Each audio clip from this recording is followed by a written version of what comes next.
யோசிப்பாங்க ஓராக்க அந்த வாழ்க்கையும் எவ்வளோ கஷ்டமாக இருக்குன்னு சொல்லி நம்பரை சொல்லுங்க அப்படி 077. இப்போ 15 கிலோவில் 30 பறக்கணும் 450 கிலோ. வெளிநாட்டு வாழ்க்கையோட மோசமாக தான் இருக்குது. கருங்கோழியில் நிற்கிது விழாப்பழங்கள் எல்லாம் இருக்குது. இன்னும் கேட்குறது இல்லை. அப்படியே அவனு சைக்கிள் எடுத்தார் எல்லாத்தையும் பிரச்சனை இல்லை. எனக்கு லேடிஸ் டயர் ரெண்டு மாத்திரம் எடுத்துருந்தா காணும். அப்போ தான் அந்த யுத்த காலத்தில் இங்கே இருந்தால் எல்லாம் போகும். எவ்வளோ பெரிய இடத்துலன்னு சொல்லி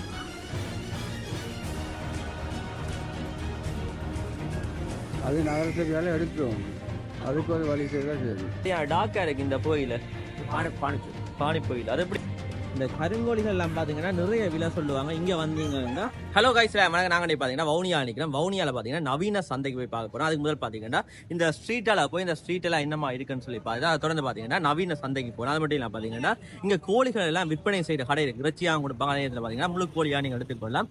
அந்த கடைக்கும் போகிறோம். வாங்க வீடியோக்குள்ள போகலாம். இந்த வீடியோ என்ன மாதிரி சொல்லி பார்க்கலாம். அண்ணா மறக்கு அந்த விலையெல்லாம் என்ன வாய்ப்பு போகுது அண்ணா? இலங்கையில எல்லா இடமும் மறக்கிற விலை தான். இது என்ன மிளகாவா? என்ன மிளகா அண்ணா? மூட்டை மிளகான்னு சொல்ற, வாச மிளகான்னு சொல்ற, கொட்டு மிளகான்னு சொல்ற 3 பேர் இருக்கு. அது இப்ப சந்தை நிலவரப்படி 1600 ஒரு கிலோ. ஓகே. 1 கிலோ பச்சை மிளகா 1600 1 கிலோ தேசிக்காய் 200 1 கிலோ இஞ்சி 1500 தக்காளி 300 சாதாரண விலைன்னு சொன்னா உருளைக்கிழங்கு வெங்காயம் விலைக்கு 200 1 கிலோ 200 வாங்கலாம். மக்களால் வாங்கக்கூடிய பொருள் அதுதான். அப்ப உருளைக்கிழங்கு மோஸ்ட்லி சேல் ஆகுது. அதுவும் வெளிநாட்டு இந்திய கிழங்கு வெங்காயம் தான் 200. இந்தியத்த கிழங்கு வந்து 600 நூறையா கிழங்கு மக்களால் வாங்கி கொள்ள எல்லாத்துக்கும் வாங்கி கொள்ளலாம். கத்திரிக்காய் இன்னைக்கு தொகையா எடுக்க போனாலே 800 கத்திரிக்காய். நீக்ஸ் 600 வெரட் 800 மூஞ்சி வந்து 600 பைத்தங்க 600 மரவள்ளி கிழங்கு 250 கோவா 400 இந்த வட்டுக்கான்னு சொல்ற சாதாரண வட்டுக்காய் வந்து அதே 400 500 பல விலைகள்ல இருக்கு. மரக்கறி இன்னைக்கு பீட்ரூட் 600 வட்டுக்காண்டா இது என்ன? இது வட்டுக்காய். இது கத்திரிக்காய் மட்டும் இது கொட்டை இருக்காம சமைக்கலாம். அது கொட்டை இருக்காம சமைக்கலாம். சுரக்காய் கோயிலுக்கிழங்கு இப்படி பல மரக்கறி எல்லா ஐட்டமும் இருக்கு எங்கள்கிட்ட. ஆனா நுகர்வோர்களுக்கு கொடுத்து கொள்ள இல்லாம இருக்கேன்னு சொன்னா விலை வந்து அதிகப்படியமா ஆயிடுச்சு. இந்த மக்களோட வருமானத்துக்கு தகுந்த மாதிரியே 1 கிலோ 200 300 மக்கள் வாங்கி சாப்பிடக்கூடியதா இருக்கும். விவசாயம் அழிஞ்சிட்டு இலங்கையில வவுனியா வடப்பகுதியை போனா எல்லா விவசாயமும் அழிஞ்சு மக்கள் கஷ்டமான நிலையில இருக்காங்க. இன்னைக்கு இந்த தேங்காய் ஒரு விலை வந்து 180 ஒரு தேங்காய். ஏன்னா வெள்ளை நோய் அடிச்சு இன்னும் அழிவு இருந்தா பேப்பர் பேப்பர் பாக்கணும்ல பேப்பர்ல போட்டுதான் இன்னும் இந்த தென்னை மரங்கள் அழியக்கூடிய மக்கள் நாங்கள் பிள்ளைகளை வளர்த்துட்டோம். நீ வளரக்கூடிய பிள்ளைகள் அதுகளுக்கு வாழ்க்கை ஒரு கஷ்டத்து மத்தியில தான் நாங்க வந்து மக்களோட கதைச்சி சந்தோஷமா அந்த விலைப்படுத்தி தான் அந்த நாங்க வித்தாதான் எங்களோட வாழ்க்கையை கொண்டு நடக்கலாம். எல்லாரும் எங்களுக்கும் இதே கஷ்டம் தான். இந்த வெயிலுக்குள்ள இருந்து இந்த காத்துல இருந்து ரொம்ப கஷ்டத்துல இருக்கும். எல்லாரும் தெரிஞ்ச விஷயங்கள். மரக்கறி விலை பாவக்காய் 800 கிலோ. இங்க உள்ள மரக்கறியை யாழ்ப்பாணம் கொண்டு போறாங்க. யாழ்ப்பாணத்துல ஆகல் அழிவடைஞ்சது மரக்கறி. அதனால இங்க விலை கூடுது மரக்கறி. இன்னைக்கு ஒரு படி கீரை 200 விற்கிறோம். ஒரு பொன்னாங்கனி 60 விற்கிறோம். அப்படி பல பிரச்சனை இருக்கு. இங்க எந்தெந்த மாவட்டங்கள் இருந்து மரக்கறிகள் வாருது? இங்க ஓமந்த செட்டிக்குளம் கவசிக்குளம் சோனிக்கல் பூமாங்குளம் அப்படியே ஒவ்வொரு கிராம சைட்டு இந்த வவுனியா டவுன் அங்கே உள்ள கிராமம் உள்ள மக்கள் இங்கதான் கொண்டு வராங்க. இங்க ஒரு தொகை ஒரு பெரிய மார்க்கெட் ஒன்று இருக்கு. அதில் தொகை மார்க்கெட் அங்க அவங்கள எடுத்து போட்டோம். அங்க இருந்து நாங்க சில்லறையா நல்ல மரக்கறியா தெரிஞ்சு கொண்டு விற்றதான் நாங்க விற்கிறோம். 2ஆம் பட்ச மரக்கறி இன்னைக்கு இருக்கக்கூடிய அளவுல இருக்கு. பூச்சி உள்ள கத்திரிக்காய் 50 போன கத்திரிக்காய் இன்னைக்கு 400 இருக்கக்கூடியதா இல்லை. யுத்தம் நடந்த நேரத்துல இதோட நல்லா இருந்ததுன்னு தான் சொல்லுவோம். ஏன்னா யுத்தம் நடந்தாலும் மக்கள் கையில விவசாயம் இருந்தது, நகை இருந்தது, பணம் இருந்தது, எல்லாம் இருந்தது. பயம்தான், உயிருக்கு பயப்படாத யாரும் இல்லை. ஆனா இப்ப வந்து சில மரக்கறி விலையை பார்த்து பயமா இருக்கு.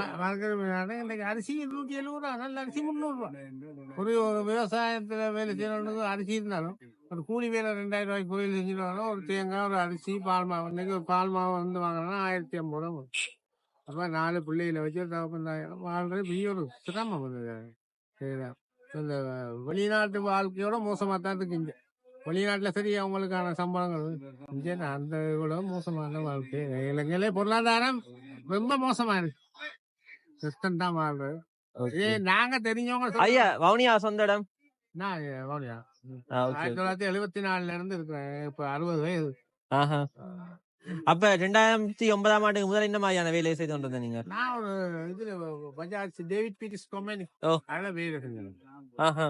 அதுல வேலை செஞ்சேன். அப்ப எனக்கு 2500 சம்பளம் எனக்கு. மாதம் சம்பளம் அடிப்படை. ஆனா காணும் அது நல்லா இருந்தோம். ஒரு பிள்ளை இருந்தாங்க. இப்ப 3 பிள்ளைகள் இருக்காங்க. அவங்க படிக்கிறாங்க. அப்ப வவுனியா தான் மெயின் இடம், மெயின் டிரான்ஸ்போர்ட்டுகளுக்கு. அப்பதான் இந்த யுத்த காலத்துல இங்க இருந்தா எல்லாம் போகும். சூழ்நிலை தான் எல்லா மக்களபடியா வெளிநாட்டு உதவி இல்லாமல் ஓரளவுக்கு வாழ்வாங்க. வெளிநாட்டு உதவி இல்லாம அன்னைக்கு வாழ்றாங்க. பெரிய கஷ்டத்து மத்தியெல்லாம் வந்து. ஓகே, நன்றி நன்றி. எங்களை தொடர்ந்து விலைப்பட்டியல் எல்லாம் கொழுவி கொண்டிருக்காங்க பாருங்க. விலையில என்னமா நடை போகுது? உருளைக்கிழங்கு எவ்வளவு போகுது? கிலோ 200 வெங்காயம் 200 கேரட் எவ்வளவு போகுது? சரியான பெரிய கேரட்டா இருக்கு. 100 காக்கில பாத்தீங்கன்னா 180 அப்படி போகுது. கரெக்டா சைஸை பாருங்க எவ்வளவு பெரிய கேரட்னு சொல்லி. பாத்தீங்கன்னா இல்ல மரக்கறி இந்த இடத்துல இருக்குது. பார்க்கும்போது உங்களுக்கு தெரியும்.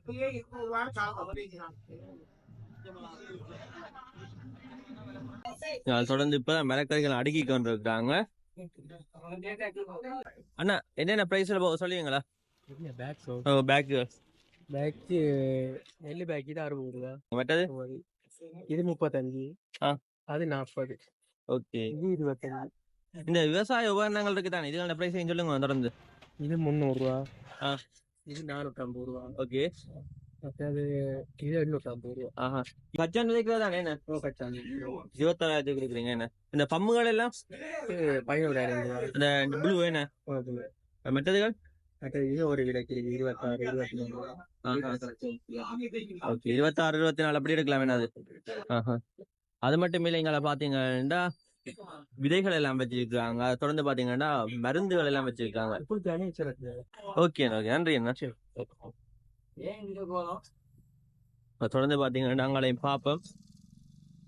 உருளைக்கிழங்கு அதே மாதிரி ஆள் கஷ்டப்பட்டு எடுத்து கொண்டு வர. வணக்கம் ஐயா. வணக்கம். எத்தனை கிலோ இப்போ எடுத்து கொண்டு வரீங்க? இப்போ 15 கிலோவில் 30 பாருங்கண்ணே. 450 கிலோ. உங்களுக்கு எத்தனை என்னென்ன இருக்கு? உங்களுக்கு உருளைக்கிழங்கு மட்டும்தான். உருளைக்கிழங்கு மட்டும்தான். ஒரு நாளைக்கு எவ்வளவு உழைப்பீங்க? ஒரு 1500, 2000 ரூபா. 2000 இல்லை வேலை வர மாதிரி. எவ்வளவு காலமா ஐயா செய்து கொண்டு இருக்கீங்க? 20-22 வருஷம் செய்யறேன். என்னமா ஓகேயா இருக்குதா? கஷ்டம் தானே? என்ன கஷ்டம் தான். ஓகே, பிரச்சனை இல்லை. Okay okay. ஐயா எந்த இடம்? மௌனியா? மௌனியா பூந்த மைனானார். மாரம்ல மைனானார். ஓகே ஓகே சரி ஐயா, நன்றி ஐயா. யோசிப்பாங்க ஒரு ஆட்கள் வாழ்க்கையும் எவ்வளவு கஷ்டமா இருக்குன்னு சொல்லி.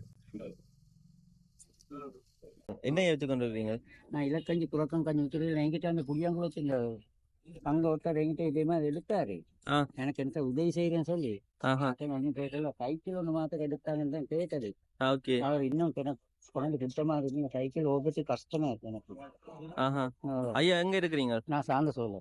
சாந்த சோழ கேள்விப்பட்ட இடம். இந்த முந்தி இடம்பெயர்ந்தெல்லாம் விரைக்குள்ள அங்கதான் கேம்புகள் அடிச்சிருந்தவங்களா? ஓமோ 32 வீடு திட்டம் இருந்துச்சு. ஓகே. எவ்வளவு படி கொடுத்துக்கொண்டு இருக்கிறீங்க? 100 ரூபா. குரக்கம் கஞ்சி மட்டும்தான் செய்யறதா? இல்ல, குரக்கம் கஞ்சி, இலக்கஞ்சி, பகலுக்கு 100. இப்போ எத்தனை மணிக்கு தொடங்குறீங்க வேலை? விடியப்புறம் நான் இதெல்லாம் செய்யறதுக்கு விடிய 3 மணிக்கு எந்திரி. எத்தனை மணிக்கு கொண்டு வரது? இங்கே கொண்டு வர நேரத்தில் 7 மணி ஆகும். நீங்க தனியாவா இல்லாட்டி யாராச்சும் இருக்காங்களா? நானும் வைஃபும் தான் செய்யறது. என்னோட வைஃபும் சுகம் இல்லை. அவளும் நேற்று முந்தா நாள் ஆப்ரேஷன் பண்ணி வயிற்றுல பட்டை போட்டு இருக்கு. நானும் வைஃபும் தான் வீட்டை நிற்கிறது. என்ன செய்ய அவங்களால முடியாது செய்யறதுக்கு. ஒவ்வொரு நாளும் எங்கே வந்து மோஸ்ட்லி சேல் பண்ற நீங்க? நான் இந்த இடத்துக்கு தினமும் வருவேன். ஒவ்வொரு நாளும் எத்தனை மணில இருந்து எத்தனை மணி வரைக்கும் நிப்பீங்க? நான் புதியமே மதியம் 1 மணி வரைக்கும் டவுன்லயே நிற்பேன். அதுக்கப்புறம் இலக்கஞ்சி கஞ்சிக்கு செய்யறேன். சாமான்கள் எல்லாத்தையும் நான் வீட்டை போகிறேன். வீட்டை போயிட்டு வீட்டுல இருக்கிற வேலைகள் எல்லாம் செய்யணும். விரவு செய்யணும். இந்த கஞ்சிகள் எல்லாம் காய்ச்சலுக்கு விரவு வேணும் தானே. இதெல்லாம் தேடிக்கிட்டு இந்த குழந்தைகள் எல்லாம் தேடிக்கிட்டு வீட்டுக்கு போகிறேன். தொடர்ந்து பார்க்கலாமா ஐயா? பாருங்க, சுடச்சுடத்தான் இருக்கு. என்ன ஐயா ஆவி பறக்குது. இலக்கஞ்சி என்னென்ன இலையில போடுற நீங்களா ஐயா? இதுக்கு போடுறது தூதி இலை, வட்டுக்காய் இலை, ரசன் ஃப்ரூட் இலை, முருங்கை இலை, கொவ்வா இலை, முடக்கத்தான். அந்த வெள்ளை வெள்ளையா இருக்கதை என்ன ஐயா? அது உள்ளி. உள்ளி. Okay okay. சமீபாட்டுக்கான எல்லாமே என்ன மிளகாவும் போட்டிருக்கீங்க போலயா? மிளகா, காரமா கேட்பாங்க ஆக்கள். காரமா கேட்கறதுக்காக மிளகா எல்லாம் போட்டுருக்கீங்க. போட்டி இருக்கிறது. ஓகே. இதான் சாரத்து செய்கிறது. உங்க நம்பரை சொல்லுங்க அப்படியே. 077 93 33 783. என்னன்னு கேட்டா நான் ஒண்ணுமே கேட்கறது இல்ல. அப்படியே ஒன்றும் சைக்கிள் எடுத்தாரு எல்லாத்தையும் பிரச்சனை இல்லை. எனக்கு லேடிஸ் டயர் 2 மாத்திரம் எடுத்திருந்தா காணும். ஓகே. என்னால முடியல. ஏன்னு கேட்டா டயர் ஒன்று எடுக்கிற அளவுக்கு இப்போ 2000 லட்சம் போகுது. இப்போ 2 டயர் எடுக்கணும் 4000 லட்சம் போகும். 4000 வரும். எனக்கு நான் எதுவுமே கேட்கறது இல்ல. எதுவும் கேட்கறது இல்ல. எனக்கு 7 மாதம் என்ன ஒரு வீட்டுல சைக்கிள் ஒன்று இருக்கும். 2 டயர் போட்டுக்கிறேன்னு. இந்த டயர் என்ன சரி ஆகணும்னா எனக்கு 10,000 ரூபாய் ஆகணும். என்ன 10,000 ரூபாய்க்குள்ளதான் வரும். எனக்கு அந்த மாதிரி ஒரு உதவி ஒன்று செஞ்சேன்னா பெரிய உண்மைக்குமே மறக்க முடியாம போகும் எனக்கு வாழ்க்கையில. ஏன்னா எனக்கு இந்த சைக்கிள்ல இந்த டயர் ரெண்டு ஏதாவது ஆகிட்டேன்னா எனக்கு தொழில் செய்யறதுக்கு முடியல. அப்ப நான் வீட்டுலதான் இருக்கணும். வீட்டுல இருந்தேன்னு சொன்னா நமக்கு பொழப்பு சரியான கஷ்டம். ஓகே. உதவி செய்யறேன்னா உங்களை கண்டெக்ட் பண்ணுவாங்களான்னு என்ன ஐயா? எனக்கு பெரிய உதவி யாரா இருந்தாலும் பரவாயில்ல. நான் காசா ஒண்ணுமே கேட்க மாட்டேன். என்ன எனக்கு இந்த சைக்கிளுக்கு 2 டயர் மாத்திரம் எடுத்தா காணும். Okay okay. சரி ஐயா, சரி. ஓகே, சொல்லி இருக்கிறீங்க. அப்படி முன் வந்தா வருவாங்க. ஓகே. அங்கால சந்தையை திறந்து பார்க்கலாம். இதை பாருங்க, நவீன சந்தை வவுனியா. இதை பாத்தீங்கன்னா தோடம்பழம் எல்லாம் வித்து கொண்டிருக்காங்க. அது மட்டும் இல்லாம பாத்தீங்கன்னா இங்கால அன்னாசி பழங்கள் எல்லாம் இருக்குது. அன்னாசி எல்லாம் எவ்வளவு போகுது அண்ணா? அன்னாசி போகுது கிலோ 350 ரூபா. கிலோ 350. அது 300 அடிச்சிருக்குண்ணா. அது ஒரு காய். ஒரு காய். நீங்க சொன்னது கிலோ என்ன? கிலோ. Okay okay. கிலோ பாத்தீங்கன்னா 350 ரூபா படி போய் கொண்டு இருக்குது. இதுல பாத்தீங்கன்னா அண்ணா தோடம்பழங்கள் எல்லாம் வந்து அடகி கொண்டிருக்கார். தோடம்பழம் எல்லாம் என்ன பிரைஸ் போகுது அண்ணா? ஒரு பழம் பாத்தீங்கன்னா 40 ரூபா படி போகுது. அங்கே பாத்தீங்கன்னா 50 ரூபா படி போகுது. இப்படி பாத்தீங்கன்னா பல பிரைஸ்களுக்கு இருக்குது. தொடர்ந்து பாத்தீங்கன்னா உள்ளுக்கு மாம்பழங்கள், மாதுளம்பழங்கள், எல்லா பழங்களுமே இந்த இடத்துல இருக்குது. இலாப்பழங்கள் எல்லாம் இருக்குது. தொடர்ந்து பார்த்தோம்னா எங்கால வாழைப்பழங்கள் அதுன்னு சொல்லி நிறையவே விற்று கொண்டிருக்காங்க. முழுக்க முழுக்க பாத்தீங்கன்னா பழங்கள் தான். இங்கால அந்த கோயிலுக்கு தேவையான சாமான்கள், பூஜைக்கான பொருட்கள் எல்லாம் பாத்தீங்கன்னா எங்களை விற்று கொண்டிருக்கணும்.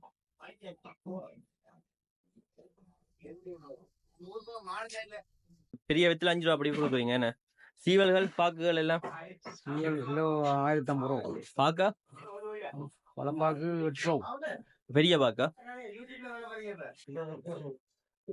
பெரிய பாக்கா? பழப்பாக்கா. Okay okay.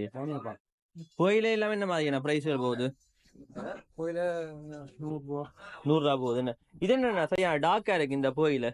பானி கோயில். அது எப்படி போடுறேன்னா சர்க்கரையில் போர்மையில வச்சு. அது என்ன இனிக்குமா என்ன மாதிரி? இன்னைக்கு பானிப்பயில எவ்வளவு? பானிப்பயில 80 ரூபா. 80. இது 100 ரூபா. இது 100. Okay okay. கத்திகள் எல்லாம் இருக்குது. எவ்வளவுக்கு அழகாக இந்த இடத்துல அடுக்கி வச்சுக்காங்க சொல்லி பாருங்க. ஒரு பாக்ஸ் போட்டு நீட்டா அடுக்கி வச்சிருக்கீங்கன்னா. அப்படி இங்கால பாத்தீங்கன்னா ஊதுபக்தி அதுகள் இருக்குது பாருங்க. தொடர்ந்து வந்தோம்னா இந்த வெத்திலை எல்லாம் வைப்பாங்க. எவ்வளவு பெரிய வெத்திலைன்னு சொல்லி. ஆனா இந்த வெத்திலை எவ்வளவு போகுது? இந்த வெத்திலை பாத்தீங்கன்னா 7 ரூபா அப்படி கொடுத்து கொண்டிருக்காங்க. எவ்வளவு அழகா அடுக்கி வச்சுக்கணும்னு சொல்லி அங்காலையும் பாத்தீங்கன்னா அழகா அடுக்கி வச்சிருக்கணும். என்ன சீசனுக்கு இங்கால விலை குறையும்? இனி இந்த மழை சீசன் எல்லாம் விட்ட பிறகு ஒரு சித்திரை 4 மாசம் 5 மாசம் விலை குறையும். ஓகே. நீ புது கண்டுகள் வச்சு நீ அது காய்கறிகள் காய்ச்சாதான் நீ விலை குறையும். ஓகே. மழையோட நீ அரிசியும் சரியா அடி விழுந்துட்டேன்னு தான் நினைக்கிறேன். நியாயமா சேதமாயிட்டு அரிசி கொண்டால் குறைசினால அரிசி இந்த முறை கூட சான்ஸ் இல்லை. ஓகே. எவ்வளவு காலமா சண்டை வச்சிருக்கீங்க? ஒரு 10 வருஷம். என்ன மாதிரி என்ன ஓகே இருக்கா? ஓகே இருக்கு. ஏதோ காலத்துக்கு ஏற்ற மாதிரி போய் கொண்டு பிடிச்ச வேலை செய்யற சந்தோஷம் தானே? சந்தோஷம். Okay okay. சரி நன்றி. ஓகே. இப்படி நான் கொஞ்சம் தூரம் போனோம்னா அதுல பாத்தீங்கன்னா சாவல்கள் எல்லாம் வித்து கொண்டிருக்காங்க. இறைச்சிகளை தான் நாங்க ரேட்டெல்லாம் இது வீடியோ பாருங்க. எவ்வளவு சாவல்கள், கோழிகள் எல்லாம் இருக்குன்னு சொல்லி. இந்த சாவல் சைஸா பாருங்க. வெள்ளடியன் வந்து நிமிர்ந்து இது பாத்தீங்கன்னா இங்கால ஊர்கோழிகள் நாங்க வாங்கலாம்.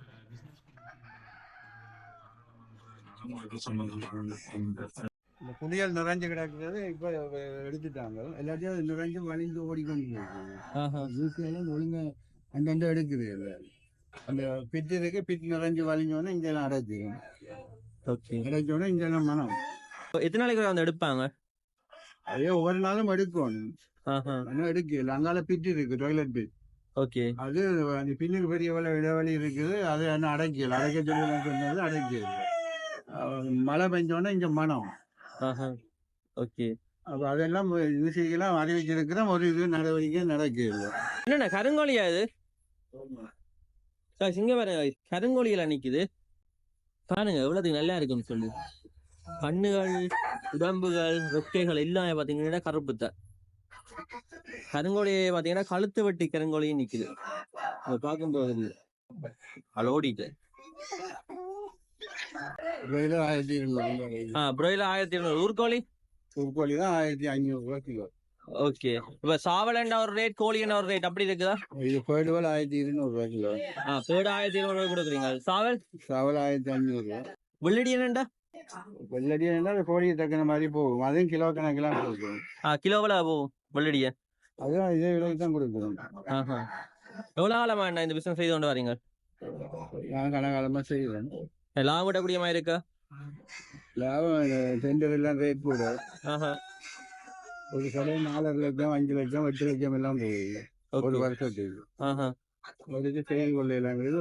மற்றது எங்களுக்கு இந்த டெண்டர் உள்ள தந்துட்டு ரோட்டா ஒரு கோழி விற்கிறாங்க. அது நகரசபையால எடுக்கும், அதுக்கு ஒரு வழி செய்தால் சரி. ஏன்னா டெண்டர் எங்களுக்கு அடிக்க போன் தடவைக்கு அதில் அடிச்சிருக்குது, பிரைவேட்ல விற்கலான்னு. நகரசபை இல்லைக்குள்ள ஒரு 100-150 கடை இருக்கு, அது ஜூசி தான் நகரசபை எடுக்கும். ஆனால் இங்கே வந்து இதுவரைக்கும் இல்லை. இதனால இங்கே இப்போ வியாபாரங்கள் எல்லாம் குறைவு. ஓகே. அதை எடுத்தா இங்கே சனம்பு. ஒரு நாளைக்கு ஊர்கோழி எத்தனை வில்படும்? அது சனம்பாடு. இன்றைக்கெல்லாம் இது வரைக்கும் 9 மணியை தாண்டிட்டு இது வரைக்கும் ஆட்கள் இல்லை. எல்லாம் வெளியில மீன் கடைகளோட கோழி கடைகள் போட்டுருக்கு. அது நகரசபை தான் எடுக்கணும். ஏன்னா வவுனியா நகரத்துக்குள்ள ஒரு டெண்டர் இருக்கு, பூந்தோட்டத்திலே டெண்டர் இருக்கு, குடும்பங்கள்ல டெண்டர் இருக்கு, கோயிலுக்குள்ளே டெண்டர் இருக்கு. அப்ப எல்லாத்தையும் கொடுத்து போட்டு விற்கவும் விட்டு இருக்கணும். ஒருக்கா வந்து எங்களுக்கு இடத்தை சொல்ல வச்சுக்கணும். நாங்கள் பேரோட எல்லாம் கொடுக்க அவ போய் பார்த்துட்டு அவையிட்ட காசு கொஞ்சம் கொஞ்சம் வாங்கிட்டு அவையில் தங்களை போயிடுவோம். ஆனா அது நகரசபை வேலை ஒரு நடவடிக்கை எடுக்கிறது. இப்ப கருங்கோழி என்ன பிரைஸுக்கு நான் கொடுக்குறீங்க? இதே எல்லாம் இதே விலை தான் போகுது. கருங்கோழியும் இதே பிரைஸ் தான். Okay okay. உங்கள்ட்ட வாங்கி கொண்டு போய் நாங்கள் முட்டை வச்சு எடுக்கலாம் வேணுமெண்டா. ஓகே நன்றி. அண்ணாட பேர் என்ன? காந்தன். ஓகே ஓகே நன்றி நன்றி. ஓகே.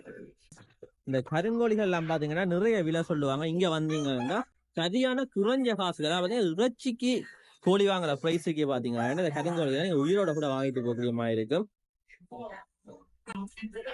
கருங்கோழியோட டிமாண்டுக்கு இங்க பாத்தீங்கன்னா சரியான மலிவா கொடுத்து கொண்டு இருக்கிறாங்க. தொடர்ந்து பாத்தீங்கன்னா இங்கால கோழிகள் நிற்கிறது பாருங்க. அகல் அப்படியே ஒரு நிக்கணும்னு சொல்லி